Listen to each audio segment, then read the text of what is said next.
sebenarnya membuat orang asli Papua ini lebih tertinggal gitu karena kita bisa bilang ada perbedaan paradigma pembangunan begitu ya.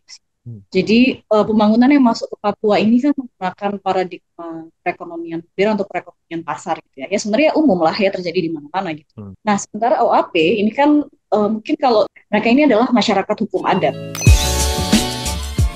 Hai sahabat TCID, kalian sedang mendengarkan podcast Suara Akademia. Ngobrol seru isu terkini bareng akademisi. 21 November adalah hari yang diperingati khusus sebagai Hari Otonomi Khusus Papua, Sobat TCID. Ini mungkin tidak jadi bahan obrolan yang lumayan genting dalam tanda petik, karena ketika di tahun 2023, apalagi di akhir bulan ini, fokus orang kebanyakan ngomongin soal pemilu gitu. Padahal ini merupakan isu yang lumayan khusus karena ketika kita berbicara tahun lalu gitu ya, di beberapa bulan belakang, mungkin sebenarnya lebih ke setahun gitu, Komnas HAM pernah bilang kalau sebenarnya otonomi khusus Papua itu tuh juga ada hubungannya dengan kesejahteraan orang asli Papua. Dan yang lumayan menarik adalah ketika kita berbicara soal orang asli Papua dan juga otonomi khusus Papua, teman-teman dari Semeru Research Institute itu membuat sebuah riset yang membicarakan tentang kesejahteraan orang asli Papua dan gimana caranya buat menaikkan gitu kesejahteraan mereka. Risetnya sudah ada, dan buat kali ini kita bakal ngobrol bareng sama teman-teman Semeru Research Institute. Ada Mbak Nila Warda ya, peneliti dari Semeru dan juga yang memang kayak pentolannya dan tanda petik dalam riset kali ini. Halo Mbak Nila, apa kabar Mbak? Halo Mas Acil, ini saya panggilnya Mas Acil aja kan ya? Boleh, boleh. Aman, aman, aman, aman.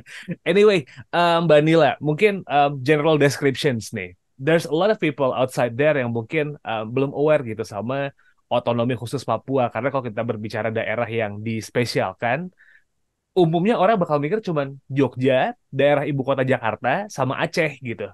Otonomi khusus Papua ini yang kayak gimana sih Mbak? Mungkin bisa dijelasin. Iya, jadi sebenarnya otonomi khusus Papua ini sudah lama ya, dimulainya tahun Hmm. 2001, ditetapkan lewat Undang-Undang Nomor 1 tahun 2001. Kemudian sebenarnya ini berakhir ya kemarin tahun 2021 sebenarnya. Ini Hmm. Otsus jilid pertama lah ya. Hmm. Kemudian pemerintah mengesahkan lagi nih Undang-Undang Nomor 2 tahun 2021 itu untuk menandai berlakunya penerapan khusus di Papua, sebutlah jilid 2 gitu dari tahun 2022 sampai 2041. Hmm. Nah, sebenarnya pemberian status khusus ini seperti apa sih? Jadi mungkin generalnya ya, itu Ya, sebenarnya implementasi desentralisasi istimewa gitu ya, oke. desentralisasi asimetris gitu. Jadi Papua itu punya kekhususan politik, fiskal, dan administratif. Persis kayak kata Mas Acil tadi mungkin ya, ngutip dari Komnas HAM, memang itu tujuannya adalah untuk merespon masalah kesenjangan gitu ya. Hmm. Kesenjangan hasil pembangunan, kemudian juga secara tidak langsung sebenarnya harapannya itu juga untuk merespon kejadian konflik ya yang banyak jadi juga di Papua.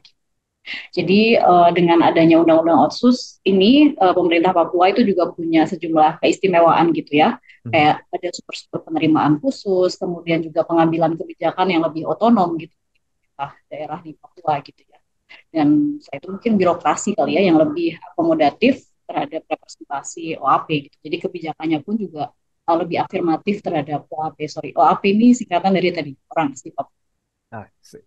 Nah, ini sebenarnya lumayan menarik gitu. Kalau misalnya Sobat TC ID googling gitu ya, orang asli Papua atau mungkin otonomi khusus Papua, yang keluar pertama adalah mungkin ada website Komnas HAM yang memberitakan bahwa sebenarnya otonomi khusus ini itu tuh untuk kesejahteraan orang asli Papua gitu.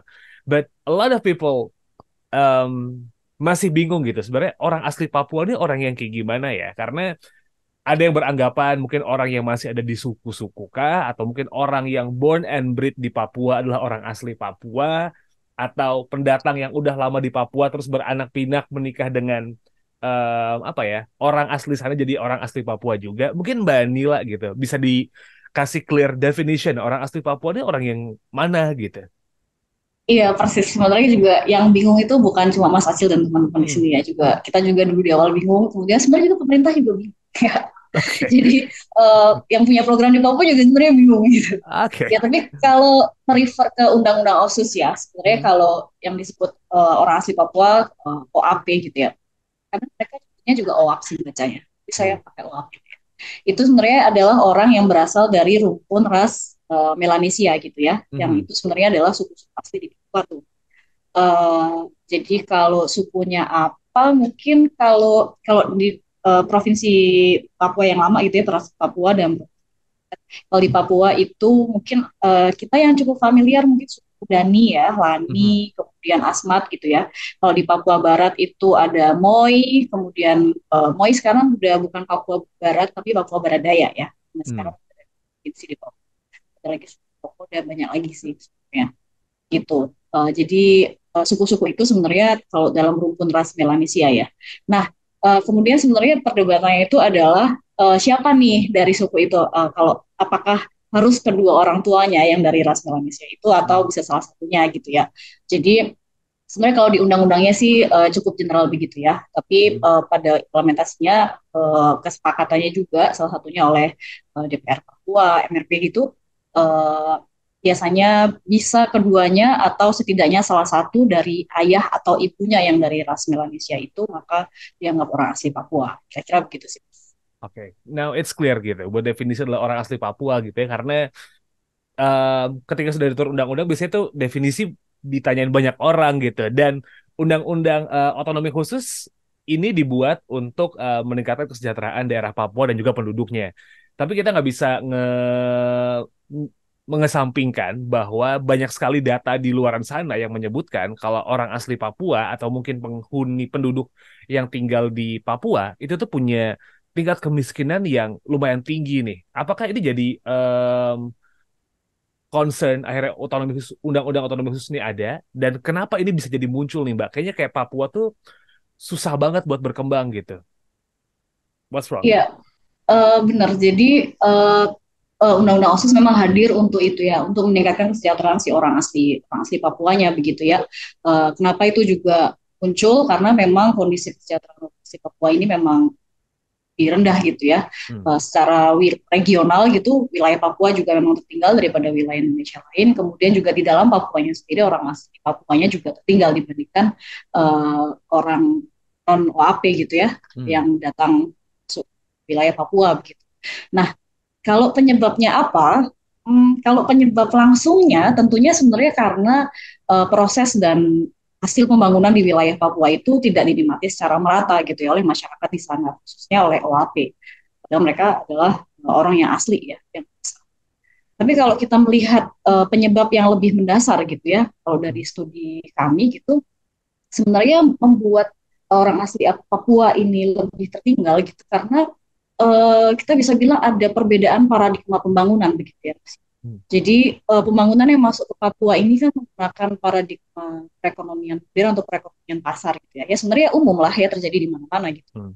Karena memang pada pertumbuhan ekonomi, kemudian juga karena perekonomian pasar tentunya ada akumulasi modal begitu ya. Nah sementara OAP ini kan mungkin kalau term lainnya kan indigenous communities kan masyarakat asli. Mereka ini adalah masyarakat hukum adat. Jadi model penghidupannya itu lebih dekat ke perekonomian subsisten begitu. Nah, contoh nyata perbedaannya nih antara perekonomian pasar yang masuk ke Papua dengan perekonomian subsisten ya yang dilakukan oleh si Papua itu misalkan dalam hal memandang alam nih. Kalau bagi pelaku ekonomi pasar gitu ya, alam dan segala isinya itu tentunya adalah komoditas ekonomi gitu ya, untuk diperdagangkan, kemudian keuntungannya diakumulasikan lagi gitu untuk besar modal gitu ya. Tapi kalau bagi masyarakat adat, antara mereka dan itu ada semacam nasionalistik religius gitu istilah akademisnya gitu ya. Intinya adalah mereka melihat alam itu merupakan hal yang suci, gitu, pemberian Tuhan sebagai sumber kehidupan yang harus dijaga untuk keberlangsungan hidup bersama-sama nih. Jadi beda dengan perekonomian modern atau gitu ya yang apa keuntungan itu dinikmati sendiri. Tapi kalau bagi mereka sumber penghidupan itu untuk keberlangsungan bersama-sama dalam satu komunitas gitu, satu klan begitu ya. Bukan cuma mereka aja tapi juga sampai ke anak cucu gitu. Jadi alam ini tidak boleh sama sekali untuk dieksploitasi gitu ya. Itu perbedaan utama. Nah, sebenarnya di antara dua perekonomian yang berbeda ini tuh gak akan jadi masalah besar kalau mereka tuh hanya berjalan seiringan aja gitu.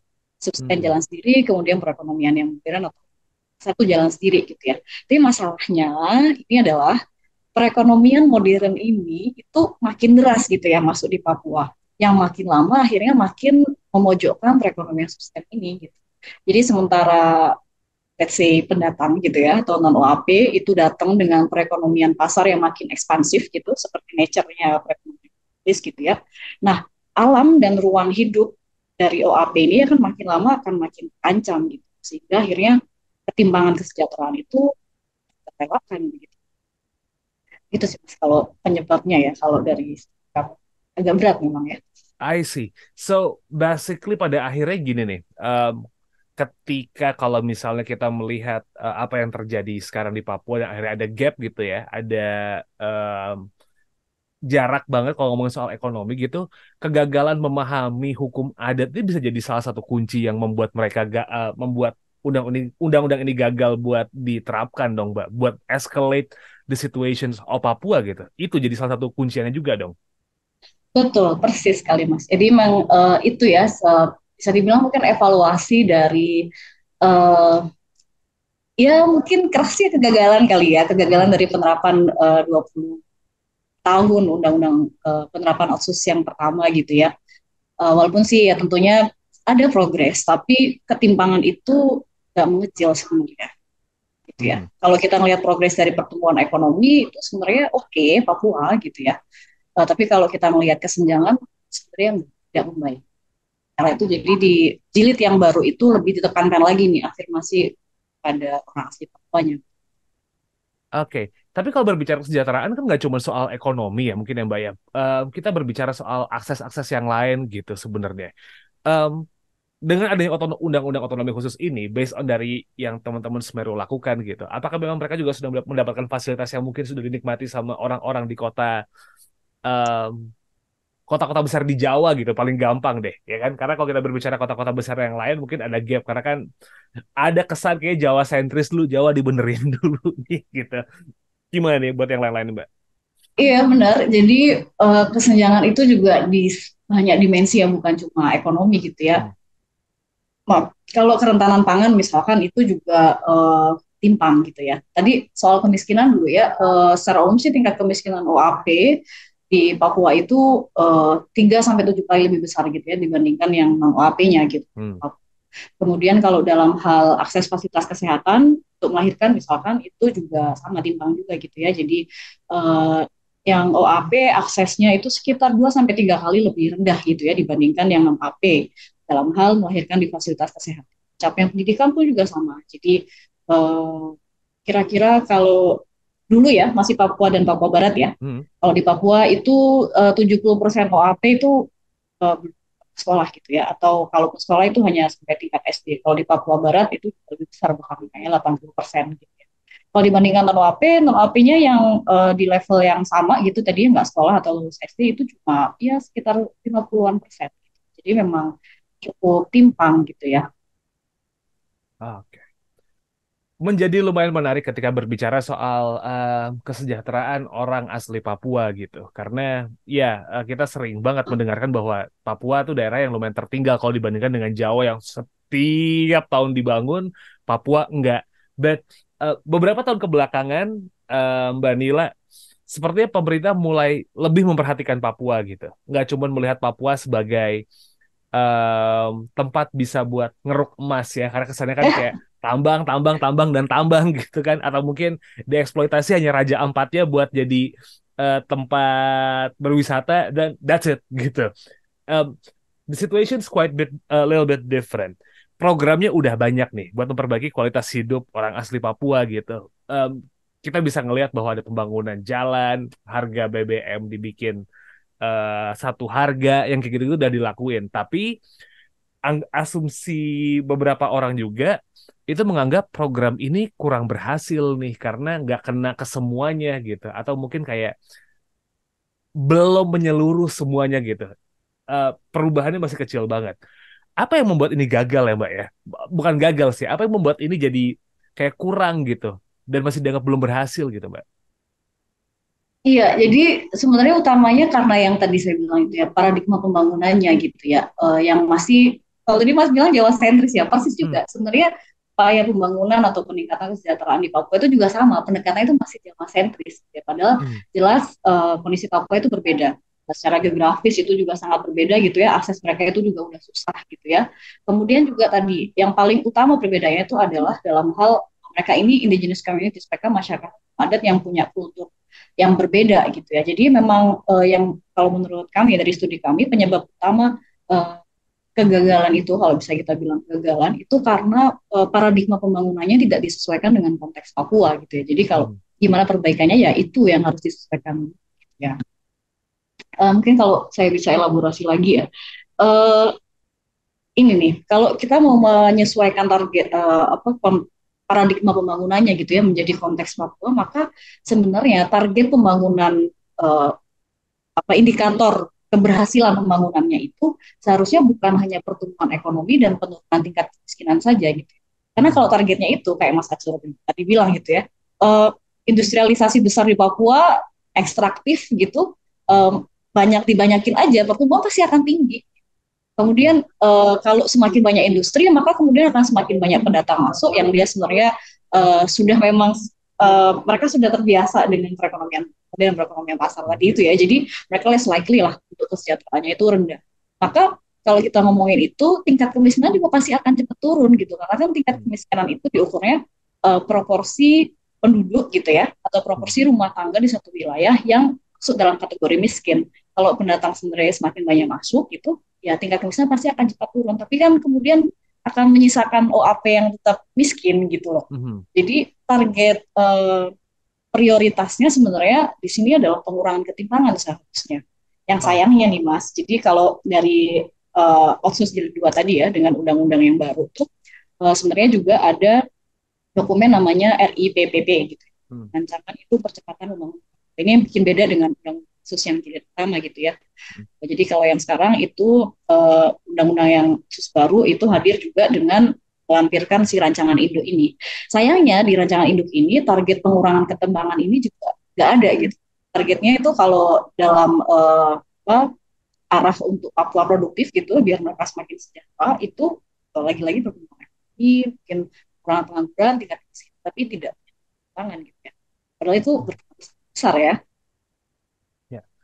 Oh, so gini, pada akhirnya memang pembangunan ada nih gitu ya. Masif mungkin masif gitu. Tolak ukurnya relatif. Cuman fokusnya ke ada ya Mbak Nila, lebih ke pertumbuhan ekonomi, pengurangan angka kemiskinan yang kelihatan aja gitu. Padahal orang asli Papua yang memang punya karakteristik yang berbeda daripada sistem ekonomi pasar itu tidak diikutkan dalam sertaan buat pembangunan itu. That's the main problem, so ya, gitu ya.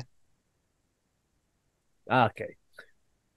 Lumayan menarik sih ini kalau misalnya ngebahas soal hal-hal yang lumayan kayak gini.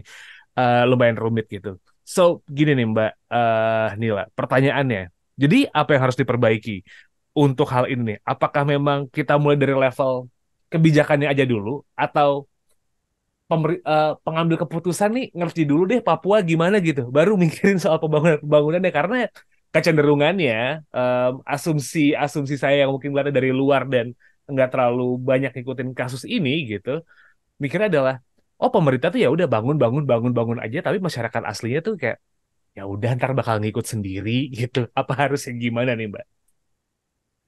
Iya, jadi kalau tadi target pembangunan prioritasnya itu sudah bergeser gitu ya ke pengurangan ketimpangan. Kemudian tadi paradigma pembangunannya juga disesuaikan dengan konteks Papua. Maka sebenarnya aksinya nanti itu sebenarnya pada pengembangan penghidupan OAP. Bukan cuma industri besar gitu ya, yang sebenarnya yang menikmati tentunya yang menyokong gitu ya. Tentunya itu adalah pendatang. Karena tadi masyarakat di Papuanya kan sebenarnya mereka sumber penghidupannya itu adalah alam gitu. Jadi yang hanya ketika basisnya itu adalah alam yang biasa mereka lakukan, maka mereka bisa included gitu ya, take part in the process of development. Tapi kalau di luar itu industri besar gitu ya, sektor industri, sektor jasa gitu, yang di luar biasa mereka lakukan itu mereka nggak akan ikut berpartisipasi di dalam proses pembangunan. Maka yang seharusnya dilakukan tentunya adalah fokus pada pengembangan penghidupan OAP ini. Nah, kemudian bagaimana menjalankan si program itu setelah program pemberdayaan gitu ya, harus dijalankan juga sesuai dengan tahapan perkembangan OAP-nya itu. Ya, Papua itu kan sangat besar gitu ya.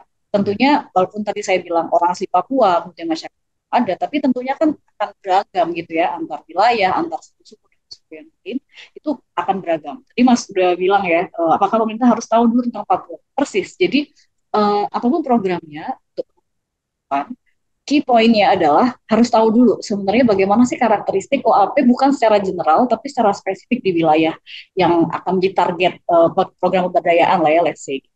Nah, bagaimana tahunya? Maka di awal itu memang harus dijalankan dengan pendekatan partisipatoris, artinya melibatkan masyarakat itu sendiri gitu ya.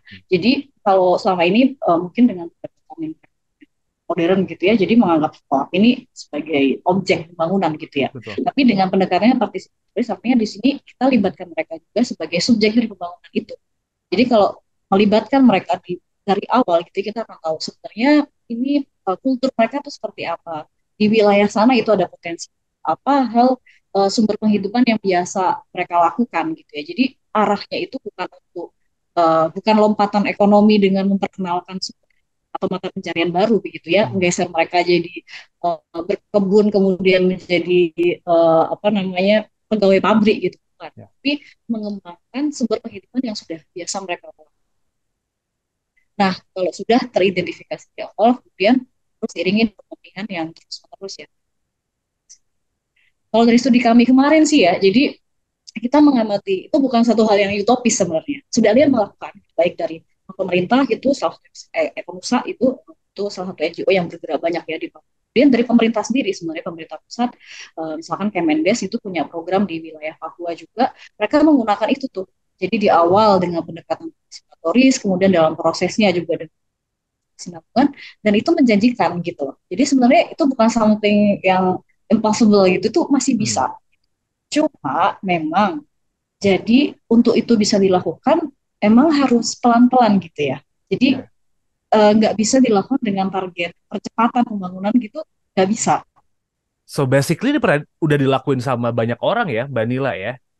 I mean gini, pemerintah sudah melakukan gitu buat kayak ngajak masyarakat buat ikutan dulu supaya bisa menggambarkan gitu sampai akhirnya ntar pemerintah tahu nih what should they do. Kurang lebih kayak gitu ya.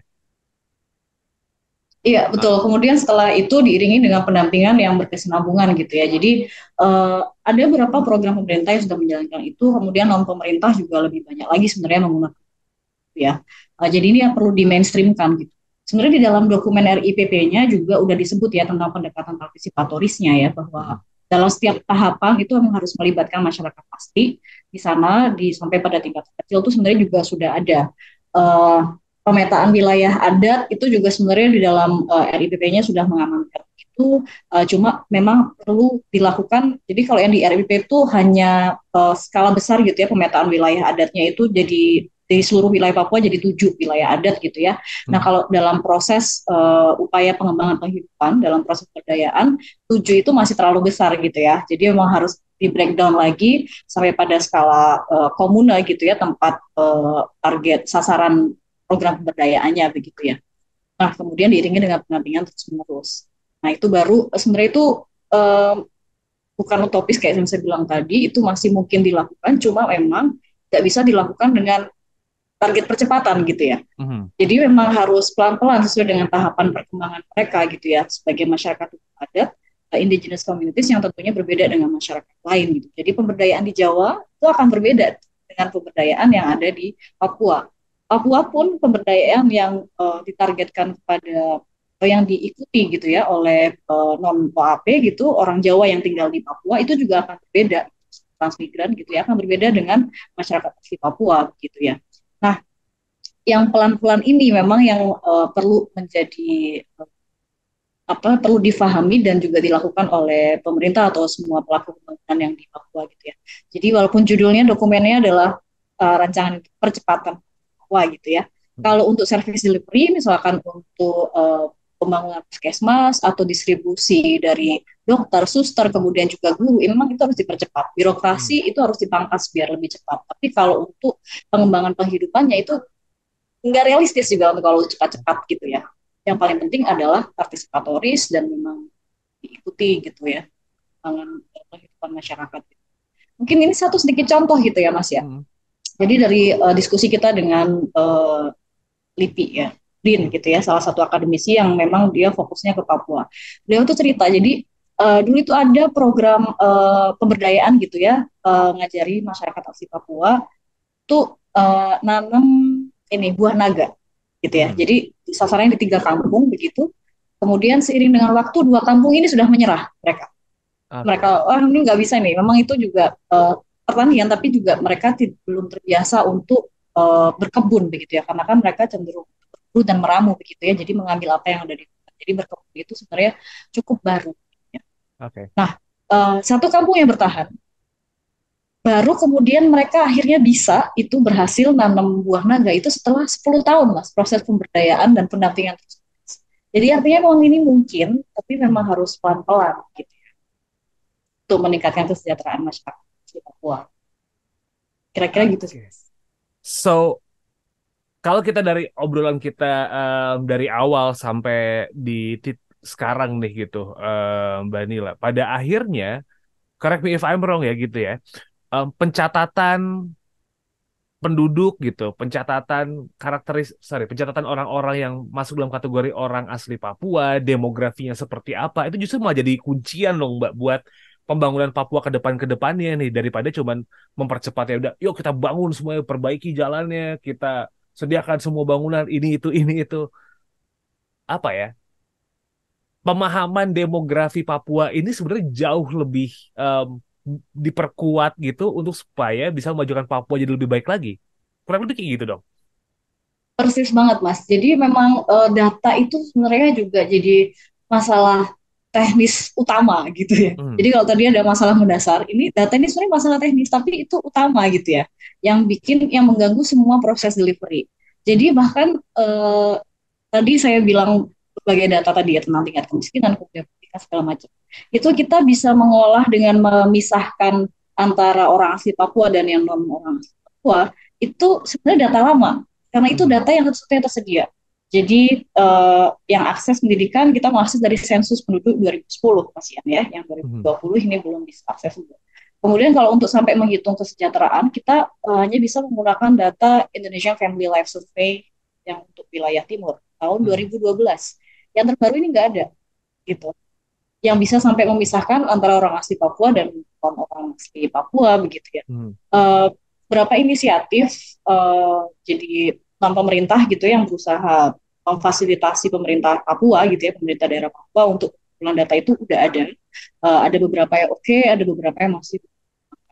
Nah, yang untuk pemerintah, data yang dipunyai pemerintah sendiri itu masih kurang gitu ya. Itu yang Hmm. menyebabkan juga, misalkan untuk bantuan sosial ya, untuk bikin data perlindungan sosial, itu yang bikin juga serapannya itu juga sangat rendah, aksesnya sangat rendah untuk Papua, itu karena datanya juga reliable Oh, oke. dan tidak punya, mereka nggak punya data yang bisa memisahkan antara OAP dan Hmm. jangankan data begitu ya, NIK aja juga mereka masih banyak sekali mas. Jadi kalau uh, sekitar 30-an% ya di wilayah Papua itu yang belum punya NIK gitu. Kalau dibandingkan kalau dengan wilayah seluruh Indonesia itu yang belum Ya. punya NIK cuma sekitar 3%. Ya, Hmm. data ini. Oke. Program buat apa ya? Pemajuan Papua sudah berjalan. Peningkatan SDM Papua juga sudah berjalan sama pemerintah, meskipun juga masih there's a lot of room for improvements gitu buat pemerintah gitu, Mbak. Tapi ya koreksi memang penting gitu. Nah, kalau dari hasil riset teman-teman Semeru nih gitu, ngelihat situasi yang ada sekarang, kualitas hidup orang asli Papua juga memang harus menjadi concern gitu. Pemerintah ya harus memperhatikan ini. Langkah apa aja nih Mbak yang bisa diambil sama pemerintah gitu untuk bisa meningkatkan kualitas hidup orang asli Papua nih? Ya, jadi kalau langkah ini lebih teknikal ya. Jadi kalau tadi saya udah nyebut mungkin lebih mendasarnya soal paradigma begitu ya. Kemudian dalam hal program gitu ya tadi yang lebih fokus pada pengembangan penghidupan gitu ya, yang sektor pembangunan infrastruktur saja gitu ya. Kalau langkah itu sesuai dengan masalahnya tentunya yang pertama adalah data ya. Jadi perbaikan data ini juga sebenarnya udah diamanatkan dalam RIPW-nya. Jadi perlu perbaikan data yang bisa juga memisahkan WAP dan WP. Dan data ini artinya juga karena apa Papua dengan segala macam dinamika dan problematikanya gitu ya, itu jelas tidak mungkin selesai dengan satu jenis program atau hanya dibebankan pada satu aktor saja. Tapi di sini yang paling penting itu adalah kolaborasi gitu ya, antar pemerintah sendiri, antar kementerian lembaga, antara pemerintah pusat dengan pemerintah daerah, juga kemudian dengan aktor non pemerintah. Nah, untuk bisa menyelesaikan masalah ini bareng-bareng agar kita semua ini bisa kolaborasi, maka juga kita sebisa mungkin bergerak dengan data yang sama. Artinya memang data ini memperbaiki, juga harus mengintegrasikan data juga. Pemerintah pusat dan pemerintah daerah harus bergerak dengan data yang sama. Begitu pula juga mungkin pemerintah masing-masing kementerian lembaga atau OPD di daerah gitu ya, itu juga harus bergerak dengan data yang sama. Cuma ya kita tahu koordinasi itu sebenarnya sederhana, tapi implementasinya buat pemerintah itu susah banget sih ya Mas ya. Tapi itu sebenarnya langkah utama gitu ya. Kolaborasi, kemudian sinergi, jadi koordinasi, kolaborasi antar aktor, sinergi antar program, kemudian integrasi data. Sebenarnya itu sih langkah kuncinya ya.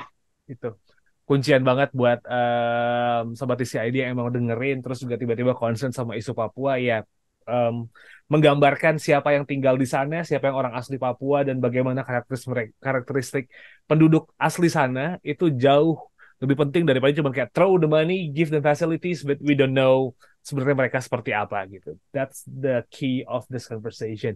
Anyway, Mbak Nila, ada yang pengen disampaikan lagi kah mengenai ini? Apalagi teman-teman Semeru bikin riset ini dan bakal dipublish juga di TCID, artikelnya ntar bakal bisa dibaca juga secara dalam gitu. Mungkin ada yang pengen disampaikan lagi di Suara Akademia kali ini, Mbak? Mungkin ini karena Suara Akademia ini kan teman-teman masih pada muda-muda gitu ya. Apalagi juga sekarang menjelang momen pemilu gitu. Jadi seperti juga memang di dunia juga, di negara-negara lain juga berkembang tentang target SDGs ya, Sustainable Development Goals, yang dengan misi utamanya adalah no one left behind gitu. Jadi mungkin Papua ini hanya satu seksi gitu ya, satu section dari wilayah Indonesia yang luas ini, tapi itu tetap adalah bagian dari Indonesia gitu ya. Jadi dan kita harus memastikan bahwa pembangunan di Indonesia ini tidak meninggalkan ya Papua, apalagi kemudian di dalamnya adalah orang asli Papua. Jadi kalau nanti kita memilih presiden itu juga kita memilih yang berusaha seafirmatif dan seinklusif mungkin gitu ya, termasuk tidak Papua dan saya kira pesan saya itu buat saya. Kayak di bold gitu, no one left behind ya. Itu yang paling penting tuh gitu. No one left behind. Nggak ada bedanya, sama-sama Indonesia, sama-sama KTP. Betul. Jadi ayo kita perhatiin sama-sama teman-teman kita yang ada di pulau lain gitu, suku lain. We have to think about them too. Indonesia bukan cuma Jawa gitu. Iya, meskipun penduduknya padat banget di Jawa ya Mbak ya. Iya. Alright, it's a wrap for this episode. Terima kasih sudah mendengarkan Suara Akademia kali ini. Terima kasih Mbak Nila Warna dari Semeru Research Institute udah sharing hasil riset terbarunya. Lumayan menarik buat diperhatiin Sobat TCID. Langsung aja kalau misalnya emang pengen tahu kira-kira teman-teman dari Semeru itu pada melakukan apa gitu, bisa dicek di sosial medianya Semeru, right? Atau di website mereka. Semeru tuh di Instagram ada di semeru.institute ya. Mereka sering banget nge-share kayak gitu. Itu semua bisa dicek di situ, or just check our website di conversation.com/id dan juga di sosial media kami di @conversationidn. Nama saya Muhammad Syarif, saya podcast produser dari TCID. Pamit undur diri dulu, kita ketemu lagi di next episode. Wassalamualaikum. Hai sahabat TCID, kalian sedang mendengarkan podcast Suara Akademia. Ngobrol seru isu terkini bareng akademisi.